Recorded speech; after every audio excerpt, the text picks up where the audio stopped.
Julia Montes, may biggest announcement sa mga fans. Bakit kaya siya excited na sa Sigabo? Ang buong detalye, alamin!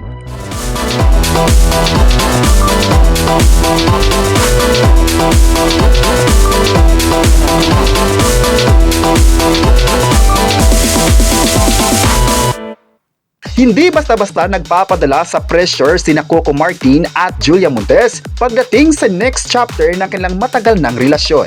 Sa isang masayang kwentuhan, kasama ang showbiz insider na si Uji Diaz, diretsahang natanong ang dalawa tungkol sa tunay na estado ng kanilang pagsama at kung may plano nga ba silang magpakasal. Napansin kasi ni Uji Diaz na madalas nang tawagin na Coco Martin at Julia Montes ang isa't isa bilang nanay at tatay, dahilan para lalong umingay ang usap-usapang baka kasal na sila o baka naman ay naghahanda na para rito. Pero ayon kay Julia, sinabi daw niya ito kay Coco na huwag na silang magpa-pressure dahil unang-una, bata pa sila at naniniwala naman ito na gusto nilang basbasan. Dagdag pa niya, mas gusto nilang tahakin ang kanilang relasyon nang walang itinakdang timetable. Pagpapatuloy niya, marami pa raw silang dapat gawin at ayaw nilang i-pressure ang sarili. Para kay Julia, mahalagang mananatiling matatag ang pundasyon ng kanilang relasyon kaysa madaliin ang pag-asawa dahil lamang sa edad o sa inaasahan ng publiko. Mas naniniwala sila na maayos sila, nasa center ng Panginoon, then go with the flow na walang pressure.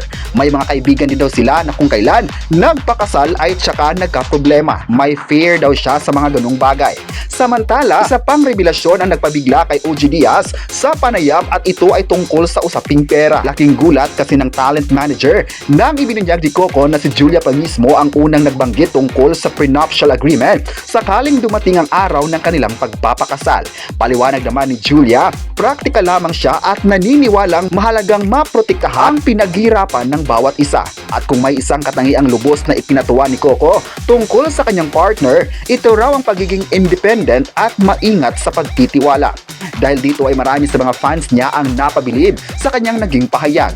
Mas mabuti naman raw na suriin muna ang isa't isa para hindi magsisi sa huli. Maganda naman talaga ang plano ni Julia para sa kanilang dalawa ni Coco Martin.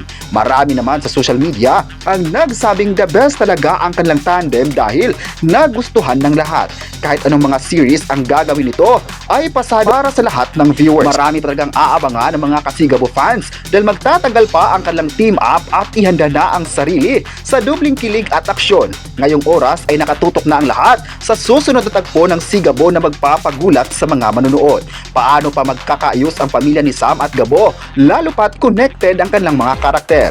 Kayo, ano ang masabi nyo na may pahayag si Julia Montes sa mga fans? I-comment na kung masaya ka ba sa kanilang team up at huwag kalimutang i-subscribe ang ating YouTube channel.